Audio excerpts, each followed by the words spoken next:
क्या Bhabha atomic research centre में आपने किया इतने वर्षों?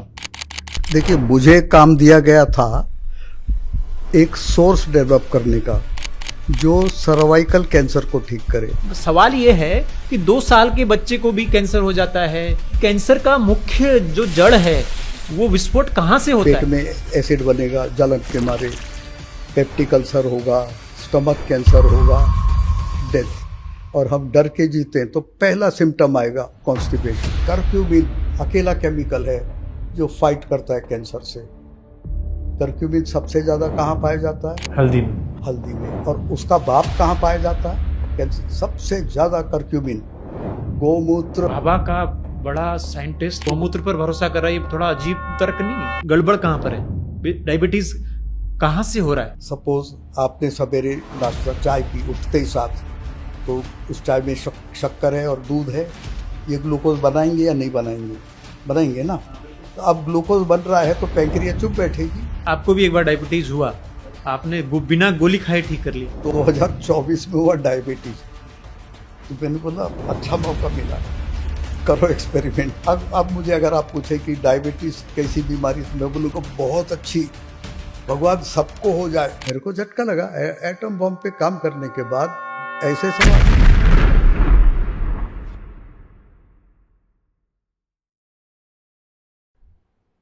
नमस्कार। सोशल मीडिया के गहरे समंदर में सूचनाओं का और गलत सूचनाओं का इतना भंडार है कि लोग कंफ्यूज हैं, करें तो क्या करें, किसकी बात को सही माने, किसे गलत माने।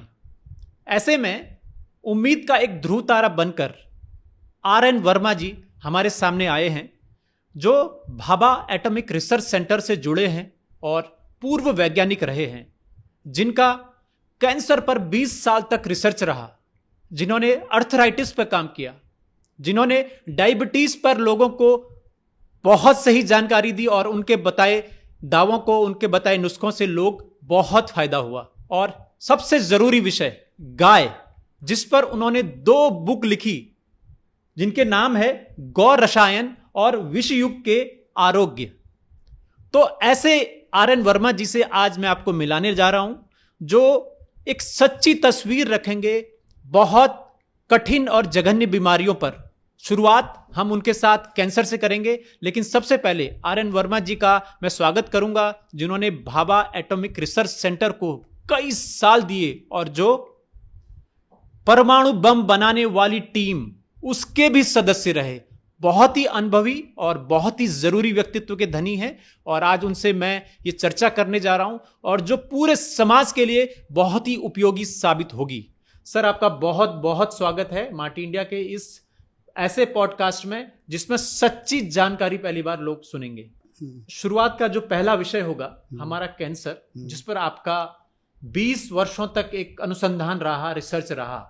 लेकिन छोटा सा एक प्रोफाइल जरूर मैं आपसे आपके सम्मुख से सुनना चाहूंगा कि क्या भाभा एटॉमिक रिसर्च सेंटर में आपने किया इतने वर्षों?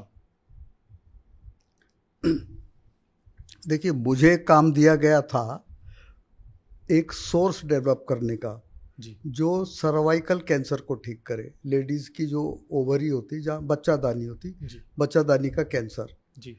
तो काम आप डायरेक्टली कैंसर पे करना तो कोई ऑर्गन लेके नहीं कर सकते। पहले आपको हिस्टोलॉजी, माने वो कैंसर सेल्स और हेल्दी सेल्स, इनके क्या गुणधर्म होते, तो हेल्दी सेल्स की हिस्टोलॉजी पढ़नी पड़ती, कैंसर सेल की पढ़नी पड़ती।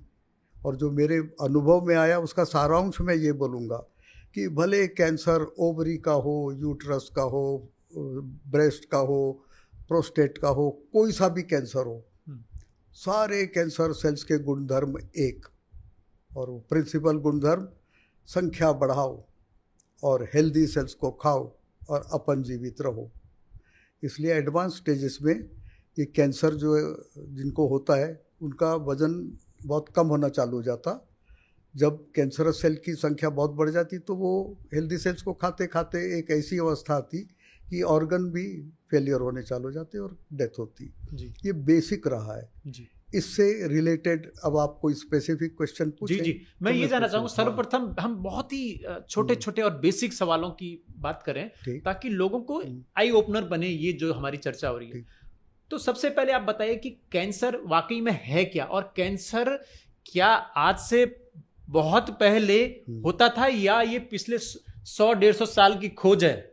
ये देखिए, बहुत पुराना अगर इतिहास देखें तो उसमें देखने में कर्क रोग ये शब्द आता है जी पर ये कर्क रोग भी मुझे लगता है ये रिसेंट ईयर्स की देन है। जी कर्क रोग कैंसर, क्योंकि जी। कैंसर का राशि वाइज हम्म, हिंदी में कर्क आती राशि, हम्म, तो वो है। तो बहुत पहले का ट्रेस तो कुछ है नहीं ऑथेंटिक हम्म, लिखित में। हम्म, पर कैंसर मेरे हिसाब से जब इंडस्ट्रियल रेवोल्यूशन हुई, हम्म, जब मनुष्य ने स्वाभाविक आहार, हम्म, स्वाभाविक विचार, हम्म, जीवन शैली बदल दी, तब कैंसर की उत्पत्ति हुई। क्योंकि बाद में जब एडवांस स्टेजेस में हम लोग गए तो ये देखा कि कैंसर सेल्स की कंडीशन शरीर की एक ही होती, वो ये कि जब आपके शरीर में, शरीर आई मीन आपके हर ब्लड सेल्स में एसिड की मात्रा, पीएच की भाषा में, जैसे हम कपड़ा नापते हैं तो मीटर में, वजन नापते हैं तो किलोग्राम्स में, ऐसी एसिड नापने का स्केल है पीएच। तो जब पीएच स्केल में 5.5 के नीचे जाता है, इतनी एसिडिटी हो जाती है, तो सेल्स बिफर जाते और वो then they start multiplying randomly, proliferation. तो जब वो मल्टीप्लाई होते हैं तो कैंसर सेल्स जो हैं वो हेल्दी सेल को खाकर ही जीवित रहते हैं, हेल्दी सेल्स की संख्या कम होती जाती।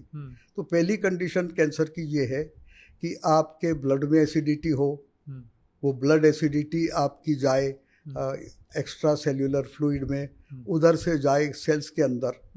और ब्लड एसिडिटी आती कहाँ से, अगर आप जानना चाहें तो मैं बताऊं। जी, आज के ज़माने में अगर हम देखें सर, तो कैंसर का रीज़न जो डॉक्टर्स देते हैं, आप या तो स्मोकिंग कर रहे हैं, आप या तो ड्रिंक कर रहे हैं, आप या तो पॉल्यूटेड खाना खा रहे हैं, जहर मुक्त खाना खा रहे हैं, या हवा में जहर है, या प्रकार प्रकार के जहर। लेकिन सवाल ये है कि 2 साल के बच्चे को भी कैंसर हो जाता है, और गाँवों में जो सुदूर गाँवों में रहते हैं जहाँ पॉल्यूशन भी नहीं है, जहाँ जहर मुक्त अनाज भी नहीं है, फिर भी उसको कैंसर हो रहा है। तो ये कैंसर का मुख्य जो जड़ है वो विस्फोट कहाँ से होता है?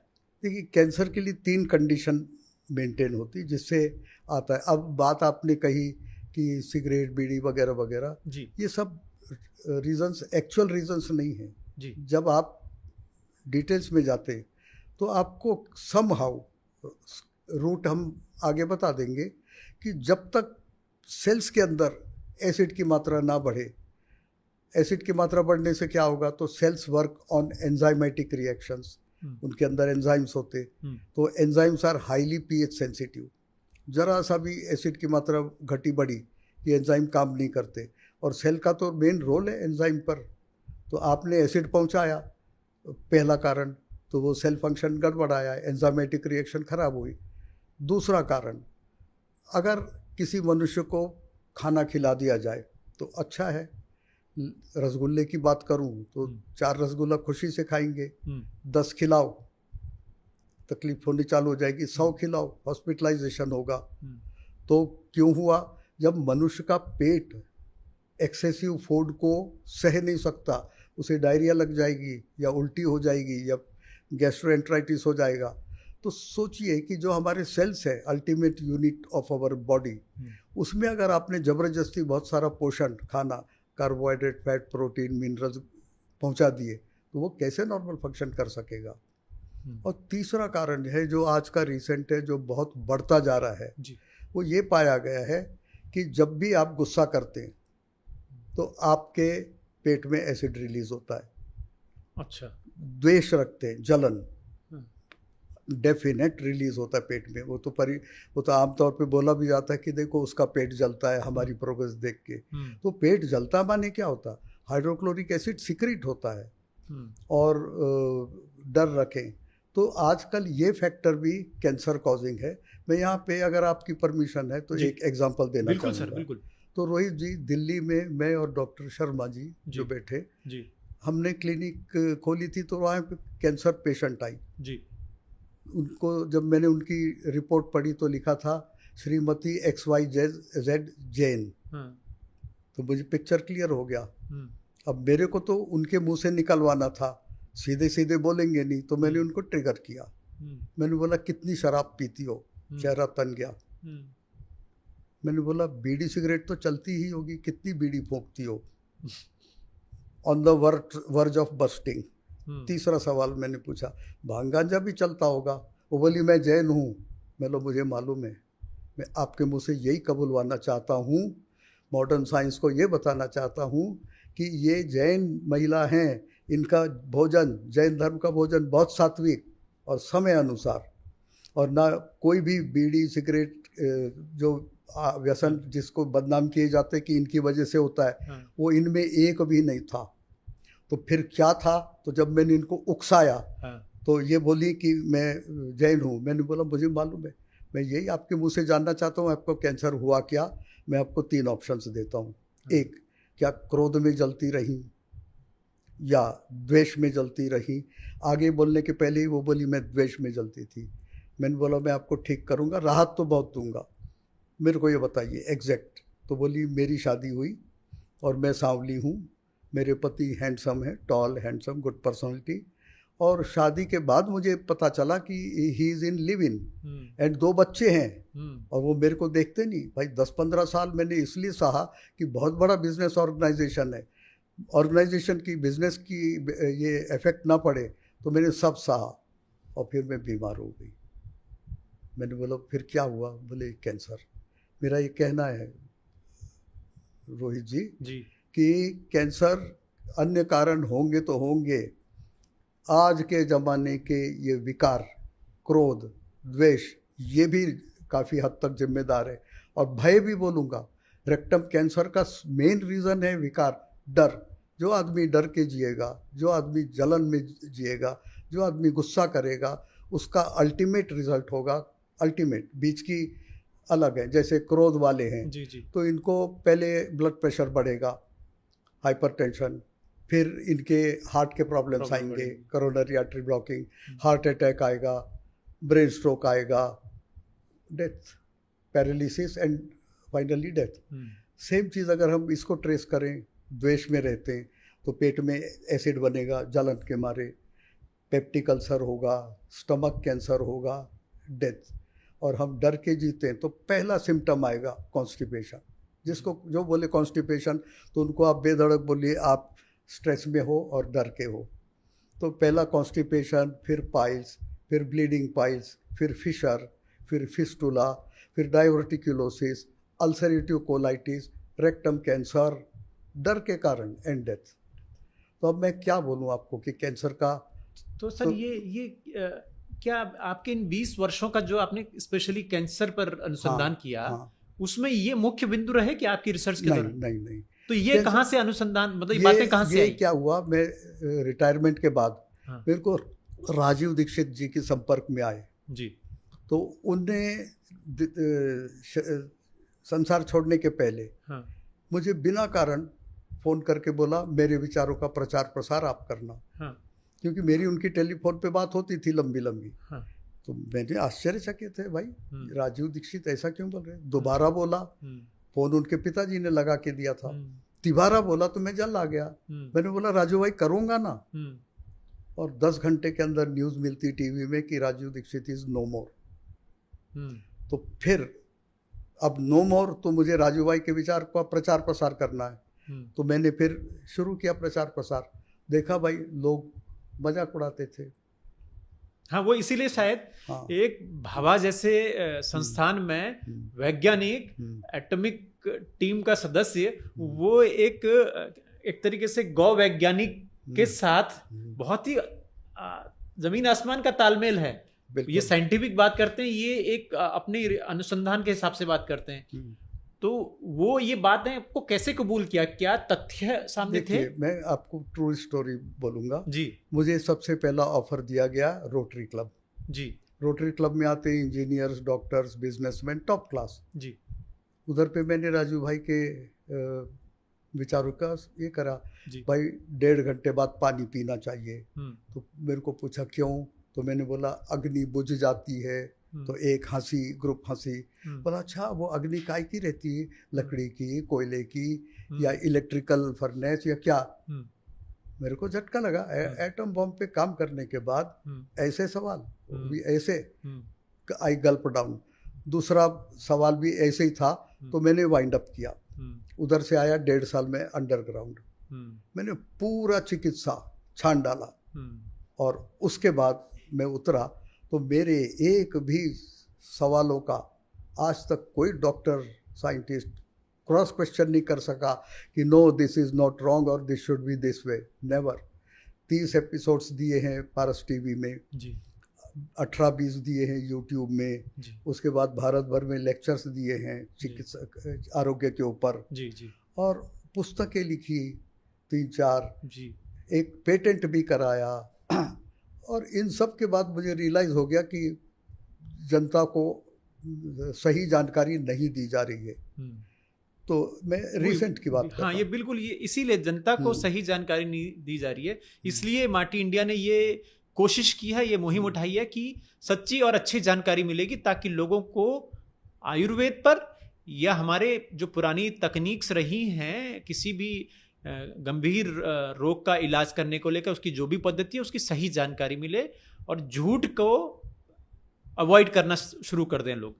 तो सर जी, मैंने आपका चैनल का नाम सुन के ही जी मैंने खुद डिसाइड, मैं बहुत इम्प्रेस्ड हुआ। जी जी जी, मैंने बोला जो आदमी माटी से निकला जी और माटी में ही जाएगा जी, और जिस व्यक्ति ने रोहित जी ने चैनल को माटी चैनल बनाया जी, उधर तो हम बिना बुलाए भी आएंगे और ये कारण बना। मैं बहुत खुश हूँ जी सर, आपका आशीर्वाद है सर। एक सवाल बनता है और कैंसर को लेकर कि क्या कैंसर आनुवंशिक होता है? क्या एक पीढ़ी से दूसरी पीढ़ी में वाकई में होता है ट्रांसफर?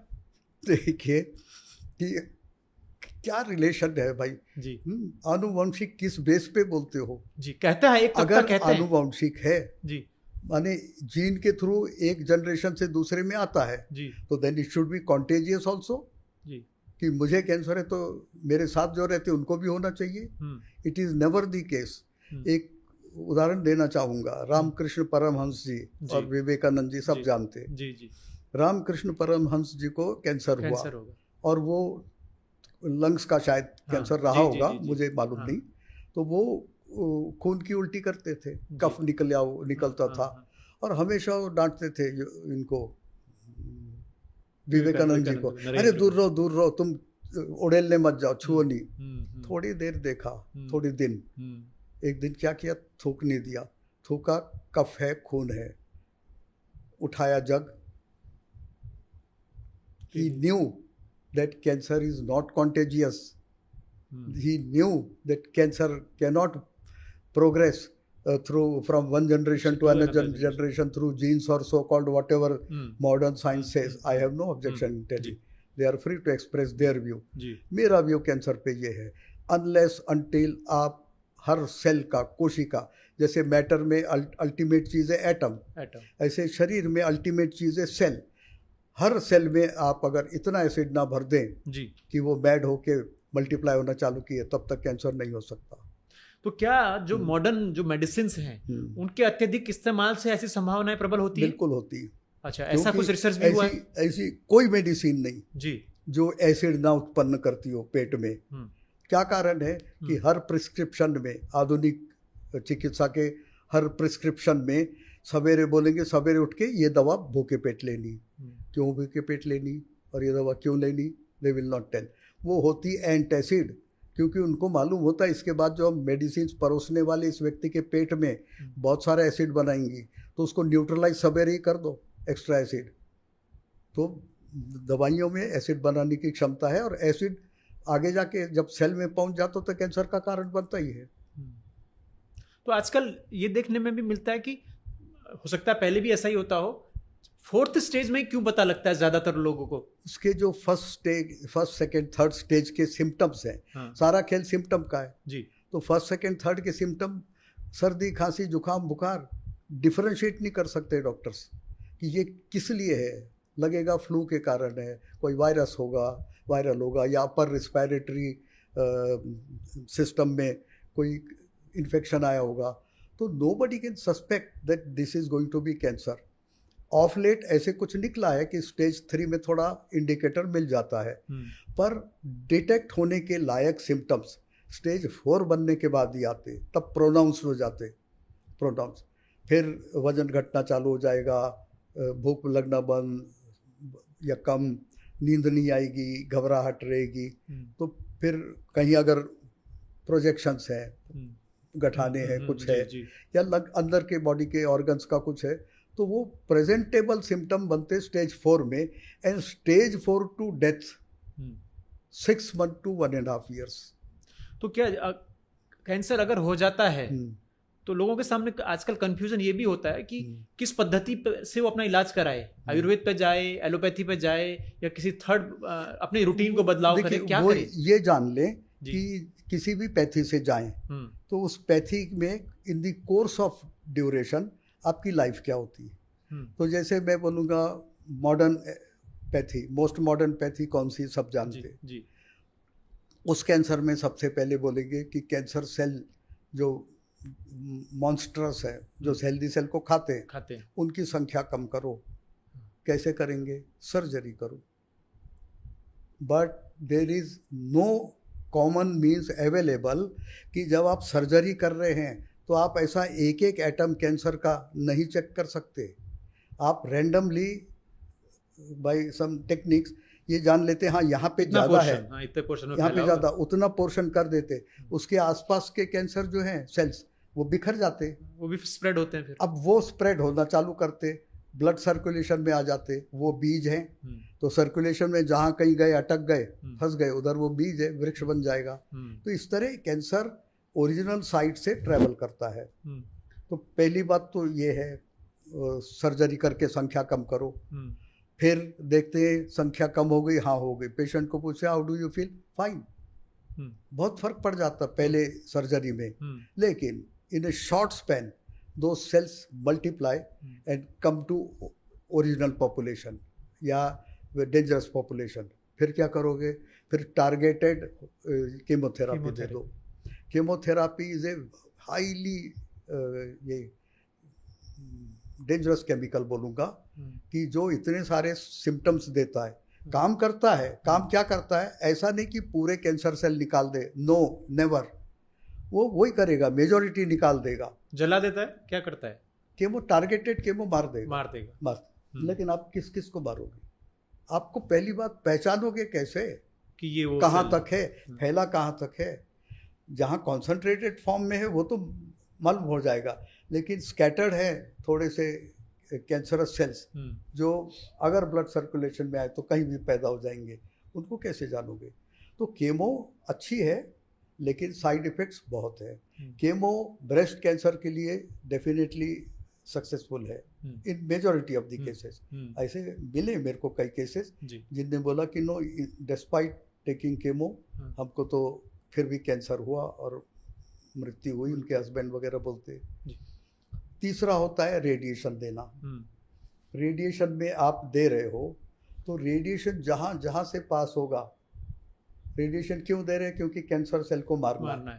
तो कैंसर सेल तो अंदर है, तो जहाँ से आप रेडिएशन दे रहे हो और जो उसका रास्ता है सब खत्म, उसके आपके ऑर्गन तक पहुँचने में, अफेक्टेड ऑर्गन, कैंसरस ऑर्गन, रास्ते में आने वाले सबको मारेगा।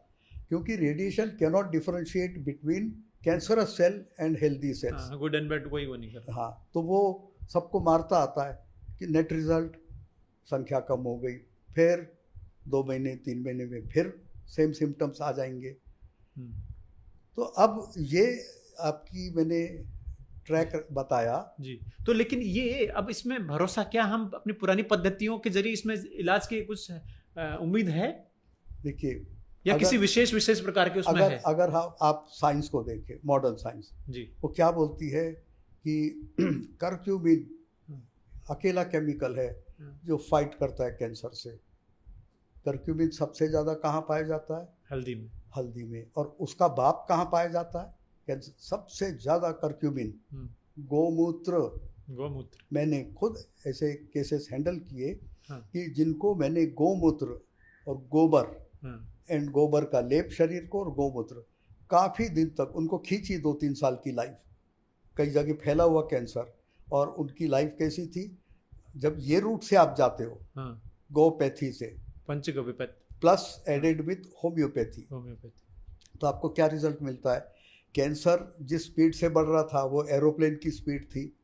आपने गोपैथी और होम्योपैथी मिक्स करके उसको बैलगाड़ी या बस की स्पीड से लाया, तो आपको दिल्ली से बॉम्बे जाना है, एरोप्लेन से जाओगे तो 2 घंटे में पहुंच जाओ, लेकिन आप बस से जाओगे तो 2-3 दिन लगेगा, बैलगाड़ी से जाओगे तो और काफ़ी समय लगेगा। तो दिस इज व्हाट गोपैथी एंड होम्योपैथी डज। होम्योपैथी क्या करती? गोपैथी में तो कैंसर का सबसे बड़ा product material it is curcumin, हल्दी में भी। तो हल्दी, गोमूत्र में हल्दी डाल के और पुनर्नवा डालते, पुनर्नवा का विश्लेषण करें, संधि विच्छेद, तो फिर से नया किसको बनाती है? लीवर को। Liver is the main organ, उसको फिर से आप नया बनाते हो गोमूत्र दे के, इस पद्धति वाला। और होम्योपैथी क्या करेगी? भाई नींद नहीं आती, डर लगता है, डर लगने के लिए तो गोमूत्र तो एक नंबर है। किसी भी ऑर्डिनरी आदमी को गोमूत्र पिलाओ, वो गुंडा बन जाएगा, इतनी उसमें पावर है। सर, एक भाभा का बड़ा साइंटिस्ट वो गोमूत्र पर भरोसा कर रहा है, ये थोड़ा अजीब तर्क नहीं है? देखो भाई, गोमूत्र को मैंने उसको विज्ञान की दृष्टि से देखा है। गोमूत्र को विज्ञान की दृष्टि से, फिर कुछ दिन पिया और रिजल्ट्स देखे, तो मैं तो बोलता हूँ कोई अगर सपोज मरियल स्वभाव का है, उसको गोमूत्र पिला दो 2-3 महीना, उसके बहुत सारे रोग गायब हो जाएंगे, और नेट रिजल्ट क्या होगा बिहेवियर वाइज? वो गुंडा बन जाएगा। ये पावर है उसमें। अच्छा। तो मैंने वैज्ञानिक दृष्टि से देखा कि गोमूत्र क्या चीज़ है। उसके बाद सरेंडर। तो कैसा गोमूत्र होना चाहिए? गोमूत्र सबसे अच्छा होता है कि जो गाय ब्याही है, मान बच्चा पैदा करी, उसमें कई हार्मोन्स आते हैं। जो पेट से है उसमें हार्मोनल चेंजेस आ रहे, मनुष्य के भी पेट में जो बच्चा आता तो so many hormones changes takes place. Same case गौ माता का है, तो उनके हार्मोनल चेंज, अब बच्चा हो गया है, जन्म दे दिया है, again she is undergoing hormonal changes. तो हार्मोन चेंजेस हमारे बॉडी में जाएंगे, हार्मोन्स तो हमारे में भी चेंज लाएंगे। इसलिए ऐसी गाय का गोमूत्र नहीं लेना है। किसका लेना है? बछड़ी, क्योंकि ना तो उसने कभी कंसीव किया है और ना जन्म दिया है, वो सेफ है। बछड़े का भी ले सकते हो, लेकिन वो ज़्यादा उग्र है। अगर जैसे गाय सीधी है, बैल सीधा नहीं है, तो गाय का गोमूत्र पिलाओगे बछड़ी का, तो शांत स्वभाव का आदमी होगा, उसको बछड़े का पिलाओगे तो गुंडा बच जाएगा, वो प्रॉपर्टीज आ जाएंगी।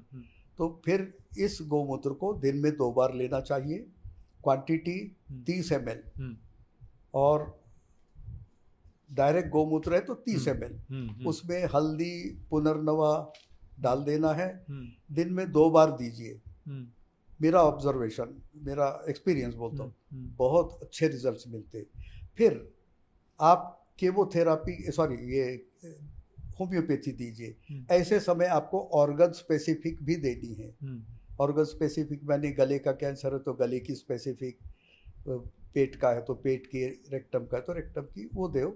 और ये टोटल दे, प्लस गोमूत्र और गोबर लेप करें बाहर, तो बहुत बढ़िया रिजल्ट मिलते हैं। ऐसे पेशेंट्स पैर पड़ के जाते, हमको लगता ही नहीं कि हम बीमार हैं, ये नेट रिजल्ट देता है। लेकिन ये है, ये मैं कम स्वीकारता हूँ कि एक बार सेल्स कैंसरस बन गए तो you can not bring them back to normal cell. अच्छा। क्या कर सकते हैं? अपने हाथ में क्या बचता है? 2 ही चीज़ बचती, एक उसकी स्पीड घटा दो तो आयु लंबी हो जाएगी जी।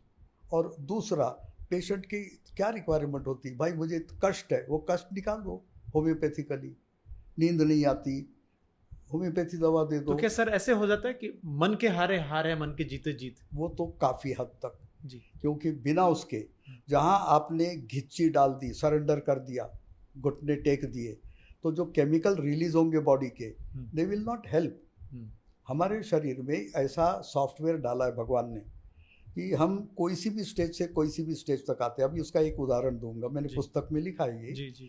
कि जैसे जैसे आप भगवान को शरणागत होते जाओगे, सरेंडर करते जाओगे, तैसे तैसे आपके ब्लड की एसिडिटी, शरीर की एसिडिटी घटती जाएगी। जैसे जैसे एसिडिटी घटती जाएगी तैसे तैसे आपकी बीमारियों की संख्या कम होती जाएंगी। और जब आप पूर्ण शरणागत हो जाओ, या दूसरे शब्दों में आपका ब्लड पूर्ण नॉर्मल आ जाए, जो बच्चा जन्मता है अल्कलाइन, जी तो वो जब अवस्था आ जाए तो अल्कलाइन मीडियम में तो कीड़े भी नहीं टिकते, जी। बीमारी क्या टिकेगी। सर एक नवजोत सिंह सिद्धू क्रिकेटर आप नाम सुना होगा। अभी कुछ महीनों पहले उनकी पत्नी को कैंसर डिटेक्ट हुआ था, तो उन्होंने जो दावा किया था प्रेस कॉन्फ्रेंस करके कि खान पान में बदलाव और कुछ हेल्दी डाइट्स करके उन्होंने अपना बहुत थर्ड या फोर्थ कैंसर की बात थी वो ठीक कर लिया। तो ये संभव है ऐसा? उनने ये संभव है, कब है कि उनने क्या किया साइंटिफिकली, तो आपका एसिडिटी ब्लड की कम कर दी। खान पान हमारे भोजन 3 प्रकार के, acidic foods, alkaline foods and neutral foods. तो जब हम बीमार होते तो एसिड के कारण ज़्यादातर बीमार होते, तो अगर हम अल्कलाइन फूड खाएंगे तो हमारी एसिडिटी कम होगी। आज पेट में कम हुई है, पेट का सब जाएगा सेल्यूलर में। सेल्यूलर माने क्या, हमारा अगर वजन 60 किलो है तो हमारी बॉडी में 70% वाटर है, तो 60 किलो हो गया 42। 40 litres of water is present in our body. काटोगे तो खून गिरेगा, एक बूंद किसी ने देखा है पानी गिरते हुए? ये कहाँ गायब है? We are 70% water. छान लीजिए पूरा, तो ये है कहाँ? तो वो जब 70% जब एसिडिक बन जाता है खा खा के गलत व्यवहार से, तब उसकी एसिडिटी को नष्ट करना इज़ ए हिमालयन टास्क। तो वो उसमें काफ़ी काम आता है। तो गोमूत्र क्यों भाई? एक तो उसमें कर्क्यूमिन है, और कर्क्यूमिन का भी एक बाप है। गोमूत्र का पीएच लेवल, एसिडिक लेवल 11 है। 11 इट इज सो अल्कलाइन, और हम ट्रीट क्या कर रहे हो? हम लोग एसिड डिस्ट्रॉय कर रहे हैं। गोमूत्र में ओरिजिनली प्राप्त है अल्कलिनिटी प्लस कर्क्यूमिन, इसलिए वो वंडरफुल ड्रग है। उसका नाम बदनाम करके रखा है सिस्टम ने, जिसने भी, बट इट इज। सर से बात करने के लिए कैंसर ऐसा मतलब विशाल विषय है कि सवाल खत्म नहीं होंगे और सर की बातें तो कभी खत्म नहीं होंगी, इतनी जानकारी का भंडार है। लेकिन जैसा कि एक सीमा होती है, विस्तार से कभी और बात करेंगे आगे के सवालों पर। लेकिन अगला जो विषय है वो है डायबिटीज़। सर ये डायबिटीज़ कुछ नहीं है, मैंने आपके सुना था कि डायबिटीज़ जो है एक जीवन शैली और एक हो सकता है कि एक षड्यंत्र है। कुछ आपने ऐसे बातें एक पुराने इंटरव्यू में आपका सुन रहा था। डायबिटीज़ एक्चुअल में कोई बीमारी नहीं है, ये हम पर थोपा गया कोई विकार है। नहीं, डायबिटीज़ बीमारी है जी, लेकिन मुझे ये तो पता है कोई माइका लाल कि ये डायबिटीज़ इसलिए हुआ है। अच्छा, ये आइडेंटिफाई कोई नहीं बता सकता। मैं इसकी बात कर रहा हूँ, आधुनिक विज्ञान की, आधुनिक चिकित्सा पद्धतियाँ। बताओ क्यों हुआ है? अगर पूछते हैं तो क्या आंसर्स मिलते हैं मालूम? आंसर मिलते, देखो आपका शरीर पर्याप्त इंसुलिन नहीं बना रहा है। तो आप बोलेंगे ठीक है डॉक्टर, अपन इंसुलिन की टेस्ट ले लेते, रिक्वायर्ड अमाउंट है कि नहीं, टेस्ट लिया, देखा रिक्वायरमेंट से भी ज़्यादा बना रहा है। बोला अब नहीं, बना तो रहा है ज़्यादा इंसुलिन, लेकिन आपका शरीर उसको पूरा उपयोग नहीं कर पा रहा है। फिर जब डॉक्टर देखेगा बाबा ये तो थोड़ा सा टफ पेशेंट है, तो बोलेगा no I am not convinced. तो बोलेंगे नहीं, आपको हेरिडिटी है। तो जैसे आज मैंने कहा कि फिर वो पेशेंट चिड़ के बोलेगा पिछले 7 पुश्तों से मेरे खानदान में किसी को डायबिटीज़ नहीं था। तो हेरिडिटी माने आनुवंशिकता कहाँ से आई? फिर बोलेंगे नहीं लाइफस्टाइल डिसऑर्डर है। तो पेशेंट आजकल के होशियार पूछते what do you mean by lifestyle? क्या है लाइफस्टाइल? पिन पॉइंट करो ना कि यहाँ मिस्टेक है। गोलमोल उत्तर। तो आपके नज़रिए से क्या, कहाँ पर गड़बड़, कहाँ पर है? डायबिटीज़ कहाँ से हो रहा है? 2 चीज़ें जी। एक, सपोज आपने सवेरे नाश्ता चाय पी उठते ही साथ, तो उस चाय में शक्कर है और दूध है जी। ये ग्लूकोज बनाएंगे या नहीं बनाएंगे जी?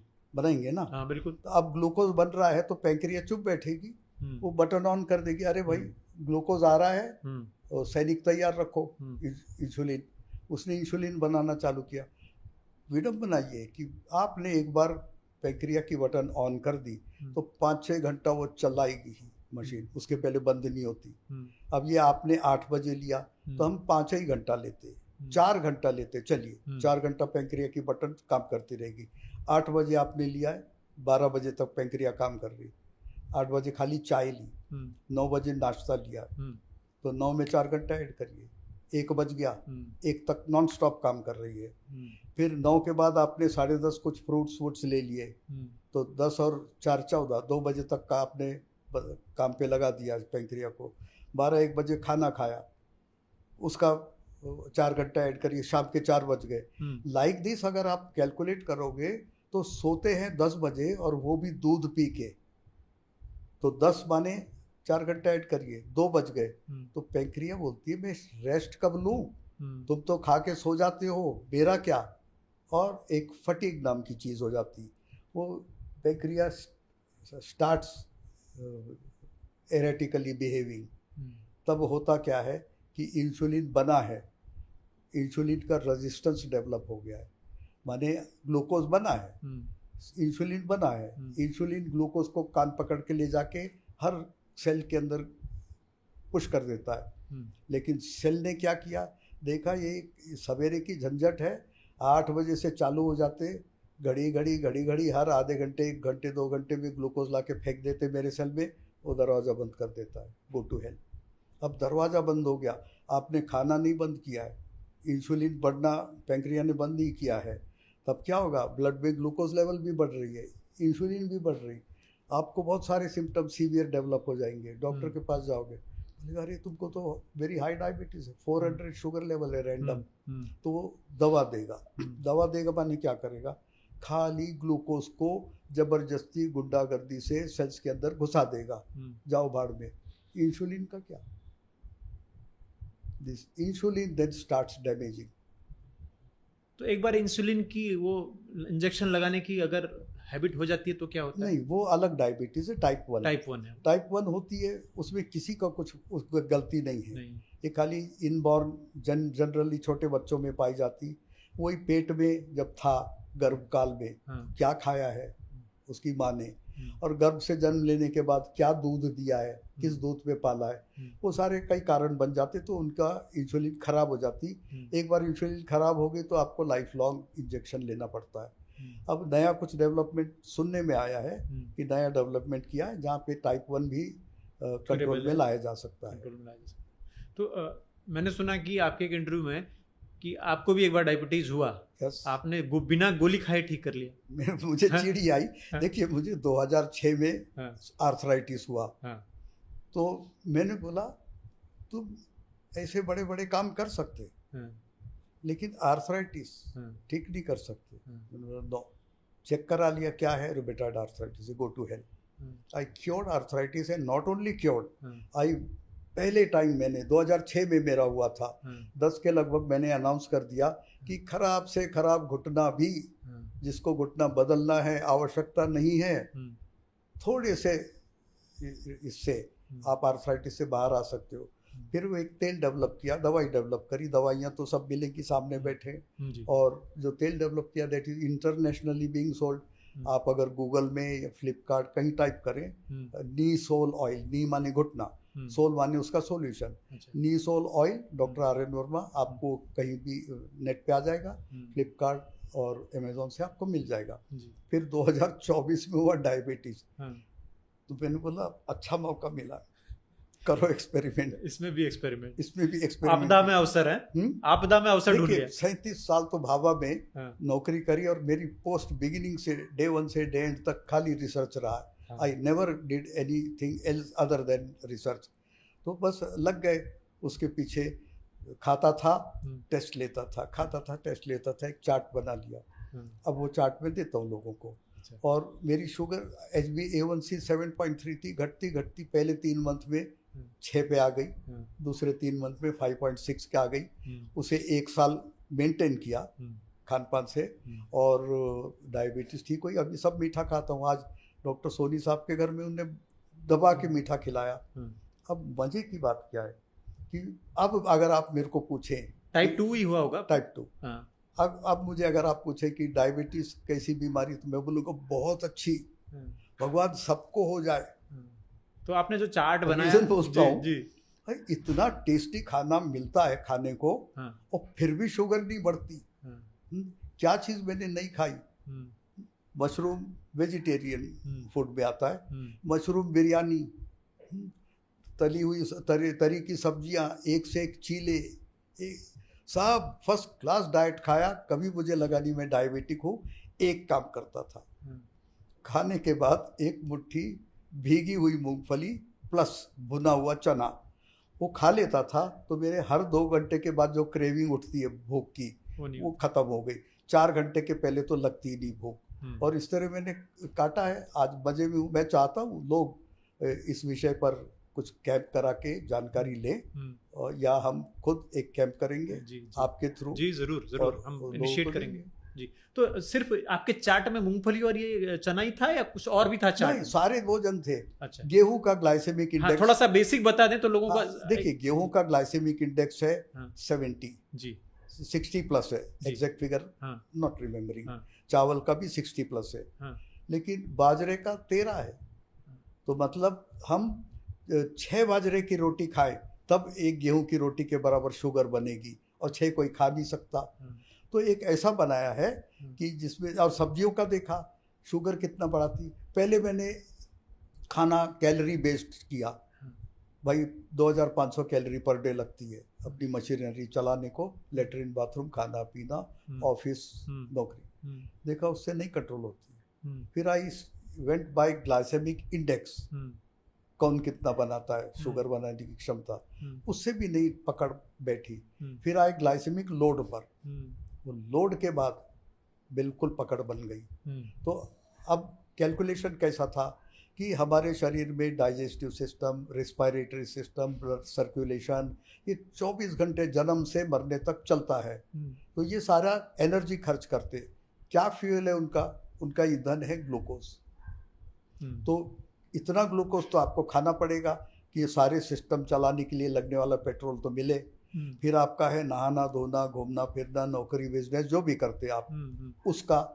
तो ये सब मिलके एक 25 के आसपास फिगर बैठता है, जो इनिशियली मैंने किया। अभी तो कोई हिसाब नहीं जी। तो 25 ग्लाइसेमिक लोड का भोजन एक दिन में करें तो 5 ब्रेकफास्ट में, 10 लंच में और 10 डिनर में, या ब्रेकफास्ट उड़ा दो ब्रिटिश देन, 12 लंच 12 डिनर, उसमें आप आराम से भरपूर सब्जी, पेट भर सब्जी, पेट भर दाल, गेहूं की जगह ज्वार या बाजरा की रोटी, या मिलेट्स है तो मिलेट्स, और फल खाओ, नहीं बढ़ती शुगर। मिलेट्स तो बहुत लोगों से सुना कि मिलेट्स बड़ा कम करता है डायबिटीज। मैं मिलेट्स का फैन हो गया हूँ जी।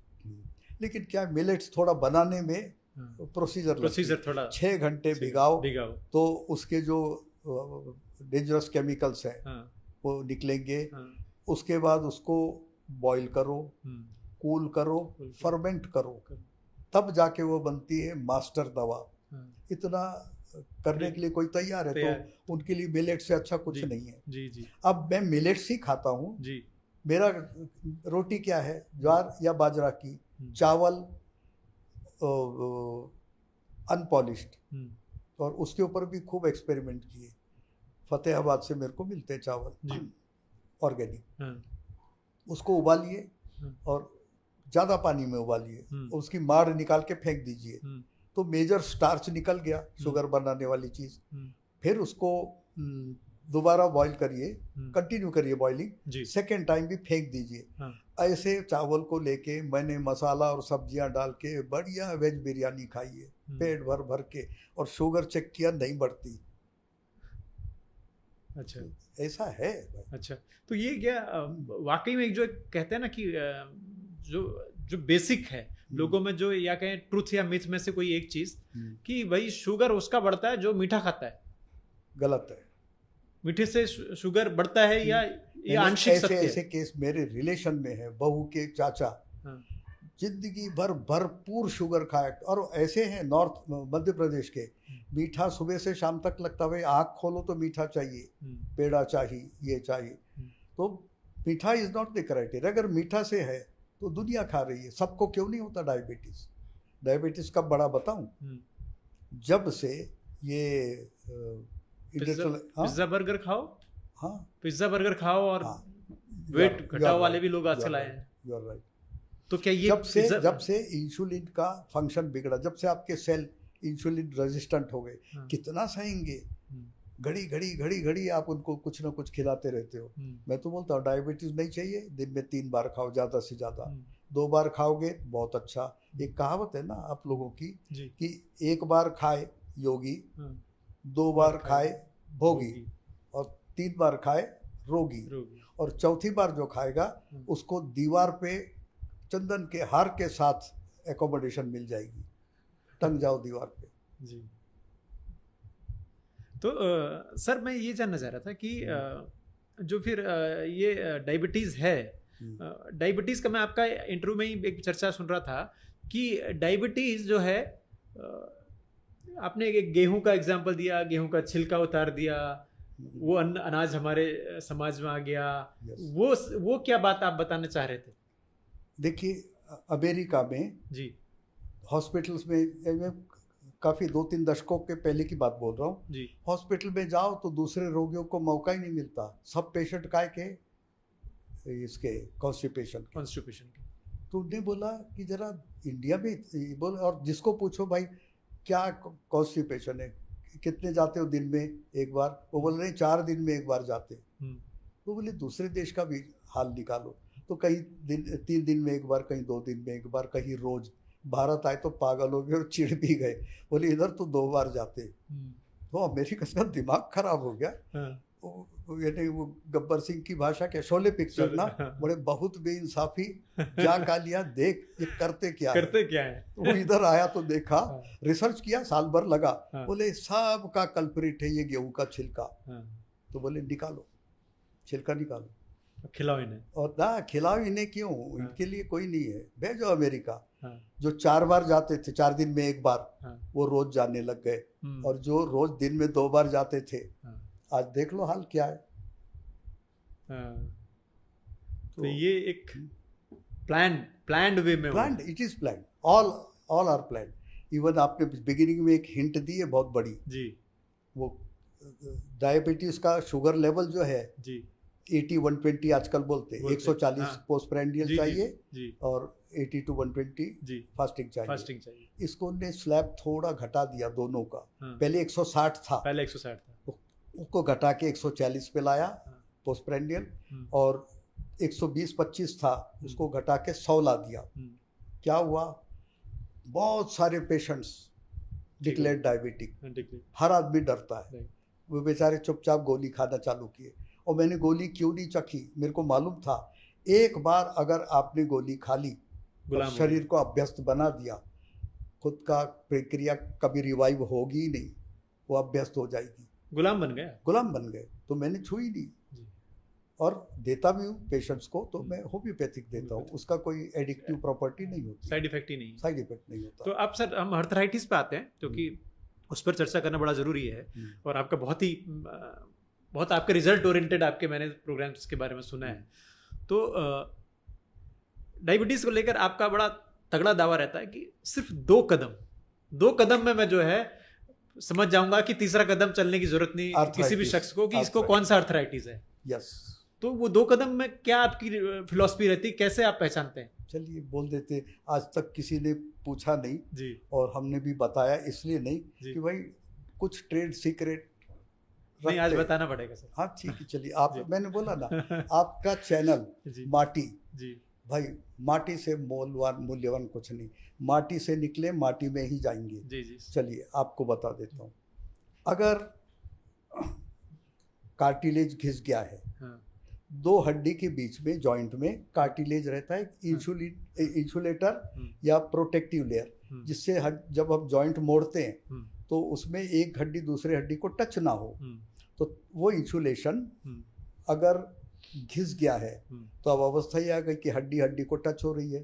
तो ऐसे आदमी को बोलो तुम खड़े हो जाओ, 1-2-3 मिनट में बैठ जाएगा, खड़ा ही नहीं रह सकता। क्यों? हड्डी टच हो रही, और जैसे खड़े तो बॉडी का प्रेशर प्लस ग्रेविटेशनल फोर्स नीचे को खींच रहा है, बॉडी वेट है, तो दर्द चालू हो जाता है। फिर उसको बोलो चलो तो 2-4 कदम चलेगा या थोड़ा सा चलेगा और बैठ जाएगा। तो हम खाली उसको पेशेंट को देखते आ रहा है ना अंदर, उसकी चाल से समझ जाते इसकी हड्डी टच हो रही है नहीं हो रही। और उसको डिक्लेयर कर देते he is an rheumatoid arthritis case. और जो ऑस्टियोआर्थराइटिस केस है वो तो चलेगा फिरेगा, कितने भी देर खड़े रहने को बोलो करेंगे, सब करेंगे। क्यों? क्योंकि उसका कार्टिलेज है। फिर गड़बड़ किधर है? गड़बड़ है उसके हड्डी का कैल्शियम चला गया। और फिर ऐसे को आप एनालाइज करोगे तो मालूम पड़ेगा, बहुत गुस्से वाली है तो करो गुस्सा करा तो क्या हुआ? ब्लड में एसिडिटी आ गई। ब्लड ज़्यादा देर एसिडिटी नहीं रखता है, वो तुरंत हड्डी में से कैल्शियम खींचता है, क्योंकि कैल्शियम अल्कलाइन है। हड्डी में से कैल्शियम खींचेगा, कहीं से मैग्नीशियम खींचेगा, कहीं से सोडियम खींचेगा और अपनी एसिड को न्यूट्रलाइज करके नॉर्मल बना के रहेगा। तो धीरे धीरे इनके हड्डियों का कैल्शियम खींचा जाता है, हड्डियाँ खोखली हो जाती, पोरस हो जाती। उसका नाम ही दिया है ऑस्टियोपोरोसिस। बीमारी का नाम है ऑस्टियोआर्थराइटिस। तो ये ऑस्टियोआर्थराइटिस वाला चलेगा फिरेगा सब करेगा, लेकिन बोलेगा दर्द होता है बहुत। तो इस तरह पहचानते। तीसरे गाउट के होते केसेस, उनमें यूरिक एसिड कल्प्रिट होता है। अच्छा। तो अभी रिसेंटली 2-3 दिन पहले एक गाउट का केस आया। तो मैंने बोला दाल खाती हो? हाँ मुझे बहुत अच्छी लगती। कितना खाती हो? मैंने 2-3 कटोरी से तो कम नहीं खाती हूँ, उससे ताकत आती। मतलब खाओ और मरो। तुम इतना ज़्यादा प्रोटीन खा रही हो जितना तुम प्रोटीन यूज नहीं कर रही हो। तो प्रोटीन का बना प्यूरिन, प्यूरिन का बनेगा यूरिक एसिड, वो यूरिक एसिड पेशाब से बाहर जाएगा। अब ऐसे लोग 2 बड़ी गलती करते। पहली ये कि प्रोटीन इतना खाया है कि उसका यूरिक एसिड यूटिलाइज नहीं कर पा रहे हो, तो वो कहीं ना कहीं जमा करेगा। ब्लड कहाँ रखेगा? क्यों ब्लड को रखना पड़ रहा है? क्योंकि यूरिन उतना निकाल नहीं रही है, बना हुआ यूरिक एसिड। क्यों नहीं निकाल रही है? पानी चाहिए। अगर आप पानी पियोगी तो वो डिजॉल्व होकर के यूरिक एसिड बाहर आ जाएगा। और जहाँ यूरिक एसिड बाहर आया एक साइड से और दूसरा साइड आपने प्रोटीन का इंटेक कम कर दिया, तो आपका गाउट नाम की जो बीमारी है आर्थराइटिस की, भाई बहन है, वो घटने लगती है। फिर 1-2 दवा दे दो, बढ़िया हो जाते। आप कहते हैं कि जो जटिल से जटिल गंभीर, अगर किसी डॉक्टर ने भी कहा है कि यार नी रिप्लेसमेंट करने का, वो भी जरूरत नहीं है आपके मेथड? नहीं है। तो क्या ऐसा करते हैं? क्या कौन सा मेथड है? भाई देखिए, मेथड तो ये है कि आर्थराइटिस हुआ क्यों है? स्ट्रेस। तो पहले उसको इम्पोर्टेंस बता देते कि तुम याद करो कि आपको आर्थराइटिस कब आया। तो बोलेगा मेरे को 8 साल पहले आया। 8 साल पहले ऐसी क्या घटना घटी थी परिवार में कि बहुत तनाव की स्थिति उत्पन्न हो गई थी। फिर वो आपस में हस्बैंड वाइफ बच्चे देख रहे, अरे उस समय वो नहीं हुआ था क्या? हाँ 2 साल तक आप चला। तो पहला उसका स्ट्रेस लेवल निकाल दो। दूसरा ऐसी दवा दो कि कार्टिलेज जनरेट होए अगर रूमेटॉइड आर्थराइटिस है, या ऐसी दवा दो जिससे कैल्सिफिकेशन ऑफ बोन होए, बोन में कैल्शियम जाके घुसे जो निकाल चुका था। और वो लोग को समझाएंगे कितना भी तो नहीं करेंगे, तो हम एक दवा देते माइंड की। या क्रोध के कारण इसने कैल्शियम अपना गंवा दिया है, या जेलसी के कारण, और या डर के कारण, तो हम एक माइंड की दवा देते। वो प्लस एक तेल है विच एक्सटर्नली टॉपिकल घुटने की हड्डी तक जाता है। तो होम्योपैथी दवा एक एक्सटर्नल एप्लीकेशन के लिए ऑयल और एक माइंड की दवा मिलकर के कैसा भी घुटना हो, हफ्ते भर बाद तो डिक्रीज पे आ जाता है।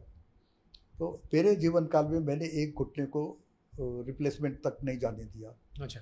तो क्या ये जो आप बता रहे हैं स्ट्रेस ही वजह है, या ये इसके आनुवंशिक भी हो सकता है? ये सवाल ही नहीं, नो आनुवंशिक। हेरिडिटी तो हमारी इधर, लेकिन बड़ी मान्यता है कि ये आनुवंशिक दो। जैसे सबसे पहला हमको आनुवंशिक दिया था अस्थमा के लिए जी, कि ये हेरिडिटी आनुवंशिक है।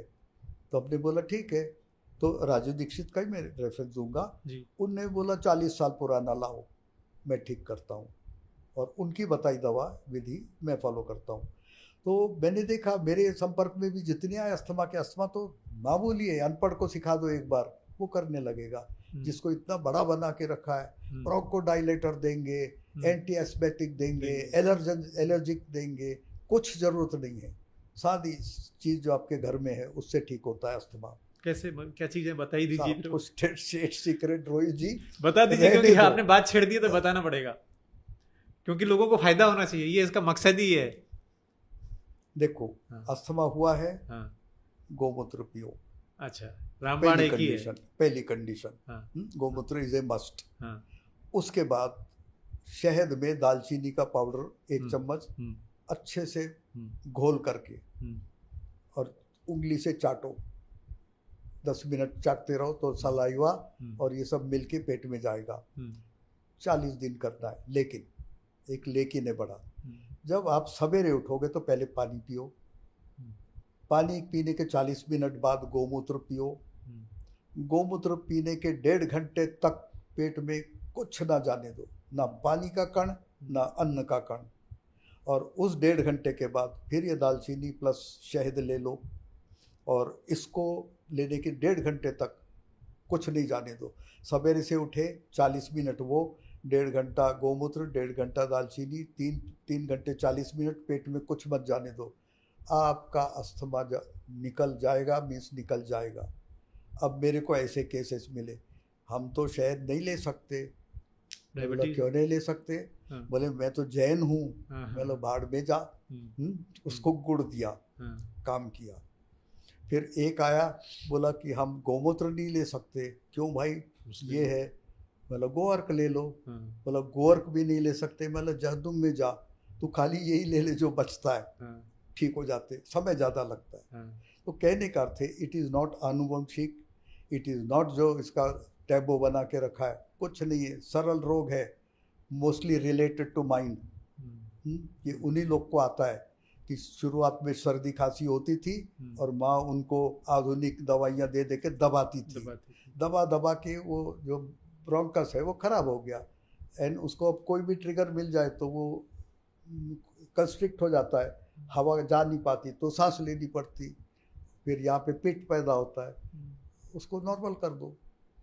आपने सर बात छेड़ी, लोग ना खान पान में बड़ा पानी को लेकर बड़ा भ्रम फैलता है। सोशल मीडिया में भी बहुत सारा ऐसा कंटेंट होता है, पानी इतना पिए, खाने से पहले पिए, खाने के बाद पिए, खाने के बीच बीच में घूट घूट कर पिए।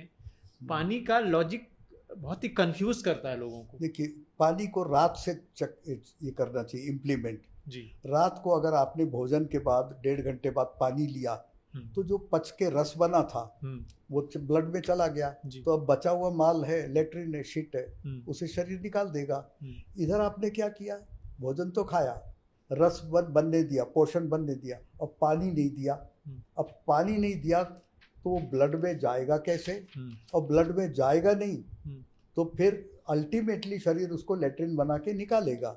लेकिन होगा क्या कि दूसरी समय उठते साथ छींक आ रही है, नाक बह रही है, और मज़े की बात, मेरे को हंसी आती, छींक हो रही है, नाक बह रही है, अरे सर्दी हो गई, सर्दी की दवा दो, कफ सिरप दे दो, एंटीबायोटिक दे दो, दूसरे कुछ दे दो। अरे भैया खाली पानी पी लो। ये सर्दी का नाटक क्यों हुआ था? क्योंकि पिछले रात खाना तो खाया लेकिन उसको ब्लड में जाने के लिए पानी माध्यम में वो नहीं पिया, तो दूसरे दिन सर्दी होगी। तो प्रथा क्या है? रात के 1.5 घंटे बाद पानी पी लो, सवेरे उठते साथ पानी पी लो, और आपको देखो क्या मजा ले। सवेरे की छींके, खांसी, सर्दी, नाक बहना होगी ही नहीं। तो क्या घड़ी में देखकर 1.5 घंटे बाद पानी पीना चाहिए खाने के? देखिए, मैं लॉजिक ये बताया कि पेट में कार्बोहाइड्रेट का पचन होने के बाद ग्लूकोज बनता है। अब पेट ने ग्लूकोज बना दिया, अब इसको ब्लड में डालना है, ब्लड उसको लेके जाता है लीवर में, तो पचन होने के लिए 1.5 घंटा लगा। लीवर में गया तो लीवर ने उसका एक्स्ट्रा ग्लूकोज निकाल दिया। इतना सारा ग्लूकोज अगर मेन सर्कुलेशन में छोड़ेगा तो हम सर से पैर तक बीमार हो जाएंगे। तो पहले उसका एक्स्ट्रा ग्लूकोज निकाल देते, उतना ही रखते जितना आवश्यक है। इस प्रोसेस को लगता है आधा घंटा। तो 1.5 घंटे बाद अगर आपने पानी नहीं पिया तो वो ब्लड में नहीं जाएगा, और ब्लड में नहीं जाएगा तो नुकसान। अब और आधा घंटा डालते हो तो ब्लड में गया है, ब्लड लेके गया लीवर में, लीवर ने उसका एक्स्ट्रा ग्लूकोज डिपॉजिट कर लिया अपने पास और बचा हुआ रखा। ये समय हो जाता है 2 घंटा। इसलिए डॉक्टर बोलते हैं खाने के बाद शुगर चेक करनी तो 2 घंटे बाद करो। लॉजिक कोई नहीं बोलता कि क्यों करो, उसके पीछे का लॉजिक ये है। आपने भी ना कार्बोहाइड्रेट की बात की, लेकिन आजकल के कुछ युवा एक्सपर्ट डाइटिशियन, न्यूट्रिशनिस्ट, ये लोग प्रोटीन रिच डाइट की बात करते हैं। कार्बोहाइड्रेट कुछ नहीं है, कार्बोहाइड्रेट का इस्तेमाल ही नहीं है बॉडी को, ऐसी बात करते हैं। मोटापे में से ग्रसित जो लोग होते हैं, मैं डायरेक्ट आंसर नहीं दूंगा, एक एग्जांपल दे दूंगा। आगे आप बहुत समझदार हैं जी। 4 अंधे लोगों को एक हाथी दिया, एक ने बोला हाथी पूंछ है, एक ने बोला हाथी खंबा है, एक ने बोला हाथी दीवार है, और एक ने वो सूंड पकड़ी तो उसने कुछ और बोला। तो इसी तरह है जी। अर्ध सत्य अर्ध ज्ञान, पूरा देखिए, आप बोल ही नहीं सकते हो। मेरा तो एक दावा है, हाँ।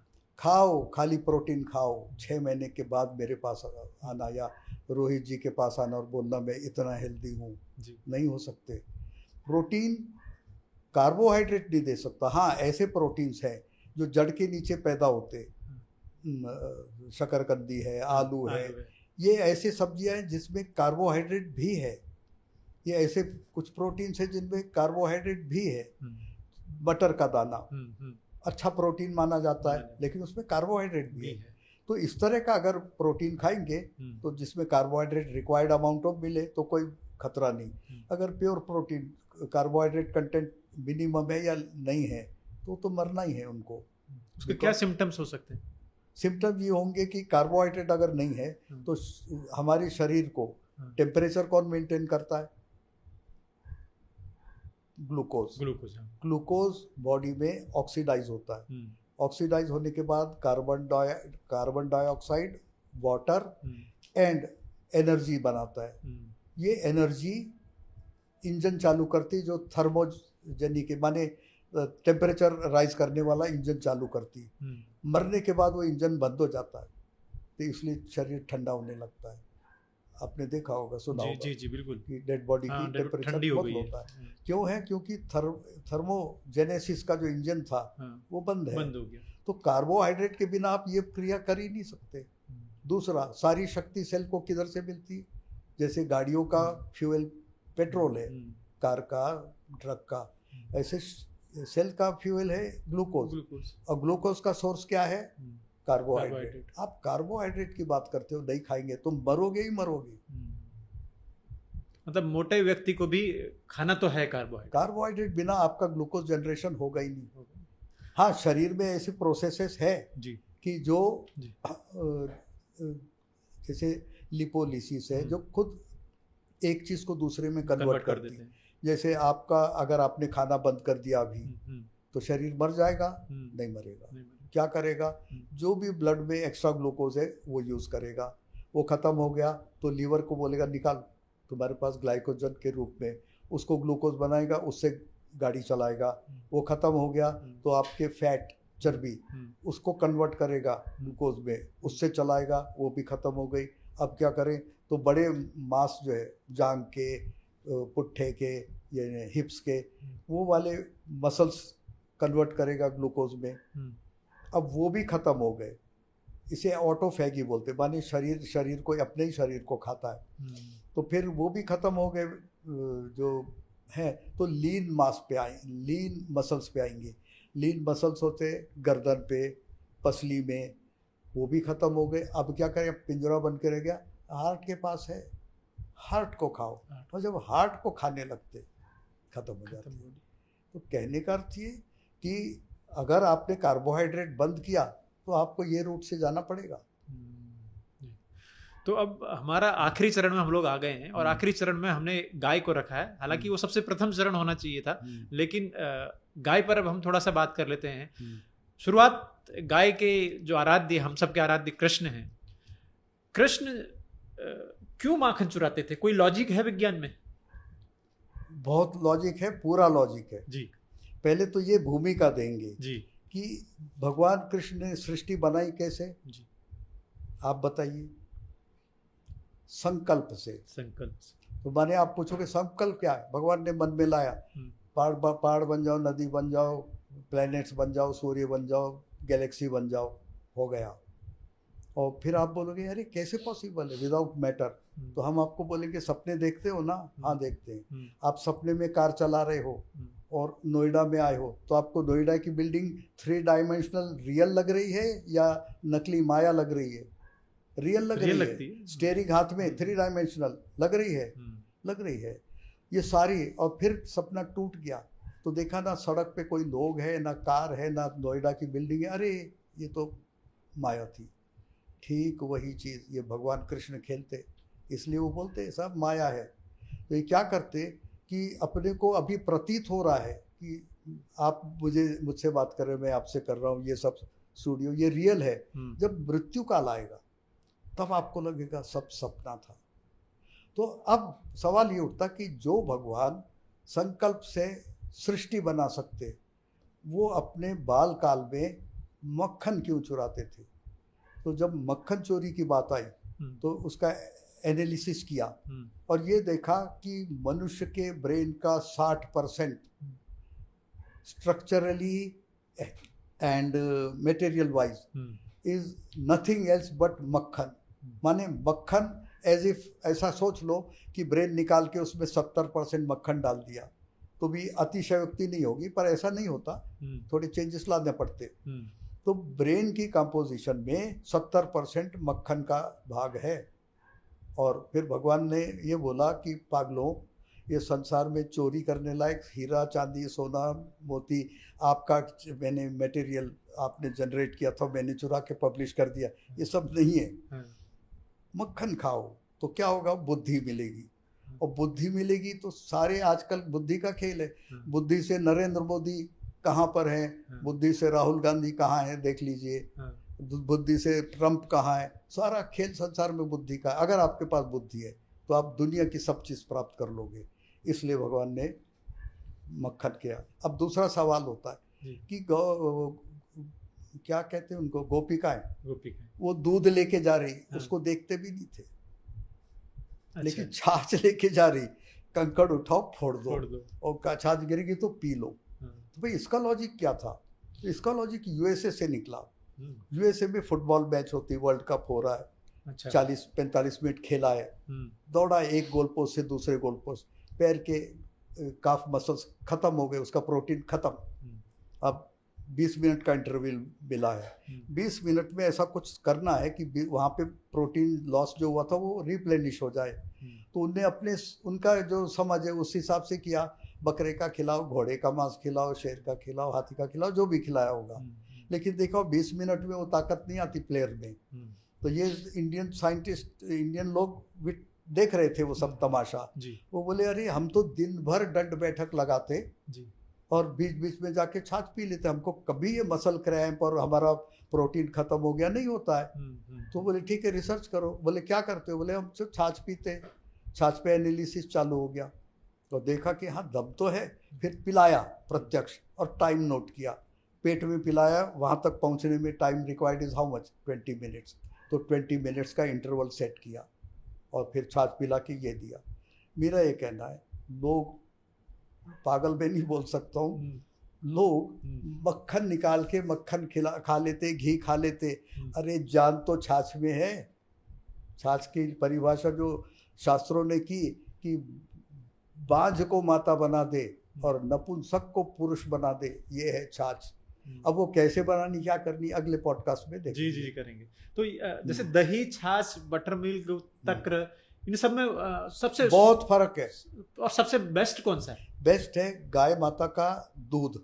अच्छा। आप बिना पानी डाले बॉईल करिए और रात को उसमें ठंडा होने के बाद जामन डाल दीजिए और सवेरे सूर्योदय होने के पहले उसे मथ लीजिए तो मक्खन मिलेगा। और ये मक्खन में बिना पानी डाले जो बचेगा तक्र, वो कहलाएगा तक्र। वो वात पित्त कफ तीनों को बैलेंस करेगा। और उसके बाद जैसे सूर्य प्रकाश मिलता गया तो ये खट्टा होना चालू हो जाता है, फर्मेंटेशन प्रोसेस चालू हो जाती। तो फिर इसके गुणधर्म भी बदलते जाते। तो टाइम वाइज भी गुणधर्म बदलते और amount of water after that वो भी। लास्ट बोल दूंगा पब्लिक जनता के लिए कि उसमें अगर 3/4 पानी मिलाया तो वो बन जाता है इंटरनल एसी।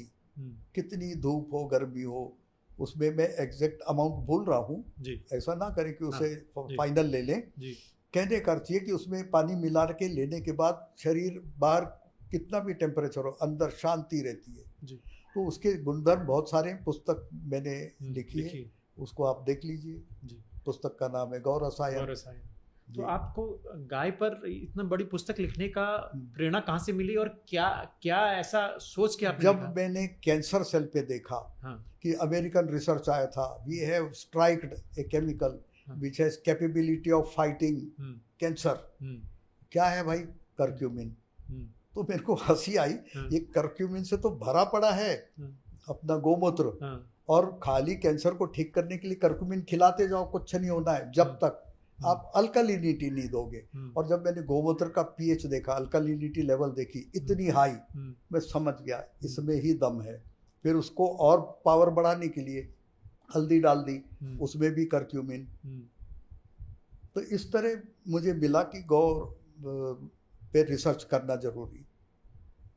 तो आपने जैसे बात की ना, घी की भी बात की आपने, दूध की भी बात की, क्या हमारे इन पंचगव्यों में से एक जितनी ये चीजें हैं, ये गंभीर रोगों में इनका इस्तेमाल इलाज के लिए हो 100% रहा है? काम करेगी, 100%। इनका बेसिक ये है कि इनमें एक तो सारे मैक्रो माइक्रो मिनरल्स होते हैं जी। मक्खन में खाली फैट गया है, बाकी दूध का सारे मिनरल पार्ट, विटामिन पार्ट छाछ में आ गए, इसलिए छाछ अलौकिक बन जाती। तो छाछ ही क्या वे प्रोटीन है अंग्रेजों का?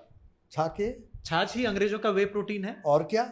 क्या मजाल है इनकी, क्यों वे नाम दिया? दूसरा कुछ दो ना, खिलाओ ना, गोमांस खिलाओ, और दूसरे कौन कौन से सुअर खिलाओ, ये खिलाओ वो खिलाओ, नहीं पहुंचेगा कुछ भी। छाछ, तक्र, क्योंकि उसमें सारे माइक्रो एंड मनुष्य शरीर को लगने वाले सारे के सारे micro and macro minerals, calcium से लेके गोल्ड तक किस में अवेलेबल है? गोमूत्र में, दूध में। फिर दूध से छन के बना है गोमूत्र, उसमें अवेलेबल है। उससे दूध से दही बना के जो छन के आया तक्र, मक्खन निकालने के बाद, उसमें है। तो इसलिए ये सारे काम करते हैं, जो मिनरल डेफिशिएंसी है वो पूरी कर देते हैं। इसलिए कैंसर पेशेंट हो या दूसरा पेशेंट हो, उनको बहुत अच्छा लगता है। क्यों लगता है? अभी जिसको कैल्शियम की कमी है तो चिल्लाता है मुझे ये है वो है वो है, आयरन की कमी है वो चिल्लाएगा हीमोग्लोबिन कम हो गया, वो सारा तो आपके गोमूत्र में है। तो ऑल मिनरल डेफिशिएंसी गोमूत्र पूर्ण करता है जी। तो ये आज वर्मा सर थे, और बहुत बड़ा बैकग्राउंड है, बहुत अपार अनुभव है, और सर का धन्यवाद है कि 83 साल की उम्र में सर महाराष्ट्र मुंबई से दिल्ली आए हैं और हम लोगों के साथ बातचीत की है, और एक बहुत बड़े वर्ग को सच्ची जानकारी देने का संकल्प उठाया है। कोशिश करेंगे कि सर का ज्ञान, सर के स्पेशल जो बातें हैं वो अलग अलग विषयों पर हम समय समय पर लोगों को देते रहें, और खासकर गाय और अर्थराइटिस पर इनके स्पेशल कैंप हम आयोजित करें, ताकि लोगों को एक सच्ची जानकारी, सटीक जानकारी मिले। और लोग जाते जाते आखिर में मैं सर का एक कथन कहूँगा जो इन्होंने आउट ऑफ द कैमरा कहा, कि मैं अब उस फेज में हूँ 80+ में कि अब मैं आर या पार फ्रंट फुट में खेलूंगा। तो सर फ्रंट फुट में, हाँ देखिए, एक लिमिट रहती जब हम डर के खेलते जी, कैच आउट ना हो जाए। कैच आउट ना हो। 80 हो गया तो मतलब जी लिया है। जी। अब कैच छूट गई, भगवान ने उड़ाया नहीं अपने को, कैच छूट गई तो क्या करो? क्रीज छोड़ दो और बैटिंग करो जोरदार। अधिकतर 6 जाएंगे, आउट हो गए तो ठीक है, कोई घाटा नहीं, 80 तक तो जी लिए। मैंने ये देखा आउट ही नहीं हो रहे, 80 हो गया, 81 हो गया, 82 हो गया, 83 हो गया, अब 2 महीने बाद 84 हो जाएगा। एनर्जी घटने की जगह बढ़ती जा रही, जीवन का कोई अर्थ ही नहीं। अब बचा क्या है प्राप्त करने को? जी। तो ये विजन लेकर आज हमारी बात हुई है वर्मा सर से, और इस विजन को और भी देश के लोगों तक, आम जन तक मैं पहुंचाने की समय समय पर कोशिश करूंगा। और आज के लिए सर आपने समय दिया, मैं धन्य हुआ कि आपसे बातचीत हुई। मैं भी खुश हूँ जी, आपके चैनल के नाम से जी, और आपसे भी जी जी प्रभावित हूँ। आपका आशीर्वाद सर। धन्यवाद।